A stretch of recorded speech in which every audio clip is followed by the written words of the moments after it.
ගොඩක් දෙනෙක් අහලා තිබ්බා සම්පත් ඔන්ලයින් බැංකින් රෙජිස්ටර් වෙන්නේ කොහොමද කියලා. අපි බලමු සම්පත් ඔන්ලයින් බැංකින් ෆැසිලිටි එක රෙජිස්ටර් වෙන විදිහ. ඉස්සෙල්ලාම Google වල සර්ච් කරන්න ඕනේ සම්පත් විශ්ව. ඒ කියන්නේ sampathvishwa.com කියන එකට තමයි යන්න ඕනේ අපි. Google එකේ සම්පත් විශ්ව කියලා සර්ච් කරාම මුලින්ම එනවා sampathvishwa.com කියලා. ඒකට යන්න ඕනේ අපි. මුලින්ම ගියහම මේ විදිහට පෙන්නනවා. ඒකේ අපිට account එකක් තියෙනවා නම් අපි තෝරගන්න ඕනේ I have an account කියන එක. ඊට පස්සේ අපි එතනින් මේකට මෙහෙම ටික් එකක් දාලා ඊට පස්සේ අපිට තියෙන්නේ user name එක create කරගන්න එක. user name එකට තමන්ගේ නමයි උපන්දිනය වගේ unique user name එකක් create කරගන්න ඕනේ. ඊට පස්සේ අපිට තියෙන්නේ sign in password එක. capital ලකුණක් simple ලකුණක් ඒ වගේම special characters මේකට ඇතුළත් වෙන්න ඕනි. අදාළ format එකටම password එක create කරගත්තොත් විතරයි අපිට ඉස්සරහට යන්න පුළුවන් වෙන්නේ. ඊට පස්සේ ඒ අපි දාපු sign in password එකම තව පාරක් enter කරන්න එනවා. ඒ කලින් දාපු password එක තමයි දෙවෙනි තීරුවෙත් දාන්න තියෙන්නේ. ඊට පස්සේ තියෙනවා transaction password එක. transaction password එක අපිට කැමති නම් login password එකේම එක ඉලක්කමක් වගේ වෙනස් කරලා අපිට submit කරන්න පුළුවන්. නැත්තම් වෙනමම ඒ කියන්නේ වෙනමම password එකක් අපිට submit කරන්න පුළුවන් කලින් කියපු format එකටම. ඒ විදිහට අපි transaction password එකත් submit කරලා ඊට පස්සේ තියෙන තීරුවේ ඒ අපි දාපු transaction password එකම තව පාරක් දාන්න ඕනේ. ඊළඟට තියෙන්නේ ඔයාගේ identity card number එක කියන්නේ NIC number එක ඇතුළත් කරන්න.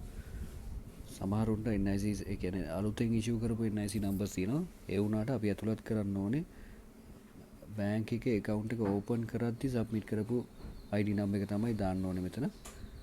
ID number එකයි ඊට පස්සේ ID number එක දැම්මට පස්සේ තියෙනවා NIC issue date එක දාන්න. issue date එක කියන්නේ identity card එක නිකුත් කරපු දවස. ඒ නිකුත් කරපු දවස identity card එකේ තියෙන විදිහට මේ විදිහට මේ format එකට අපි enter කරන්න ඕනේ. NIC issue date එක submit කරාට පස්සේ අපිට තියෙනවා මෙතනින් select කරන්න අපිට ඒ කියන්නේ account එකක් තියෙනවා නම් මෙතන primary account number කියන එක tick කරලා මෙතනින් අපි දාන්න ඕනේ අපේ account number එක. අපි හරියට අපේ account number එක මෙතනින් add කරගන්න ඕනේ. ඊට පස්සේ අපිට තියෙනවා මේ විදිහට secret questions වගේක් තෝරගන්න. එතනින් අපි කැමති question එකක් තෝරගෙන ඒක answer කරන්න ඕනේ. හොඳම දේ තමයි අපි මේ answers screenshot එකක් විදිහට save කරගත්තොත් අපිට පස්සේ කාලෙක account එකේ password එක අමතක වුණොත් reset කරගන්න මේ questions වැදගත් වෙනවා. ඒකෙන් හින්දා මේ questions වල screenshot එකක් තියාගන්න එක ගොඩක් වටිනවා. ඊට පස්සේ මෙතනට ඔයාගේ email address එක submit කරන්න ඕනේ.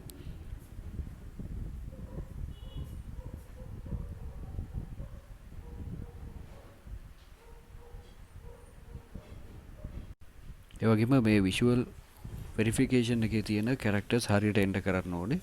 enter කරලා අපිට තියෙන්නේ next කියන button එක click කරන්න. next කියන එක දීලා submit කරන්නයි තියෙන්නේ.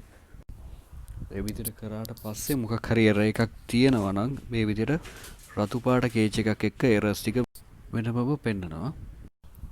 ඒ විදිහට ඒ details ටික submit කරාට පස්සේ ඊළඟට එන details ටික පුරවලා submit කරන්න ඕනේ. submit කරලා අපිට පුළුවන් ඕනම සම්පත් බ්‍රාන්ච් එකකට ගිහිල්ලා අපේ ඔන්ලයින් බැංකින් ෆැසිලිටි එක ඉක්මනටම ඇක්ටිවේට් කරගන්න. ඒ වගේම ගොඩක් කට්ටිය නොදන්න බැංකුවල විස්තර දැනගන්න මගේ page එක subscribe කරන්න.